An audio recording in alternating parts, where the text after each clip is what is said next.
Welcome to the Slop Temple. We pray this video helps. You start by mounting Drive so Colab can read and write files. This ties GitHub work to persistent storage. Mount quickly. Run the mount command, follow the prompt, and grant access.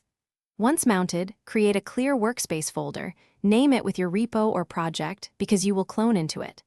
Make sure your GitHub account is accessible, have SSH keys or a personal access token ready. This first step avoids lost changes and keeps your session reproducible. Once the repo is in Drive, change directory into that folder and open notebooks directly from the cloned repo. Colab edits will save straight to Drive. Configure Git user, name and user, email so commits are tracked, and stash or commit small, frequent changes. For pushing, use a personal access token instead of a password. You will enter it when Git push prompts or set up SSH if preferred. Make branches for features, and test notebook cells locally in Colab. Finish by committing and pushing your changes from the Drive-mounted clone. Always Git pull before pushing to avoid conflicts. Once pushed, verify on GitHub. If you reopen later, mount Drive and re-enter the same workspace path so links remain intact.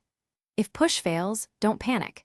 Check that your token or SSH key is valid, run Git status to see unstaged files, and Git pull to incorporate remote changes, then resolve conflicts and push again. This keeps your Colab to GitHub workflow stable and repeatable. Thanks for watching. Consider subscribing if we helped you.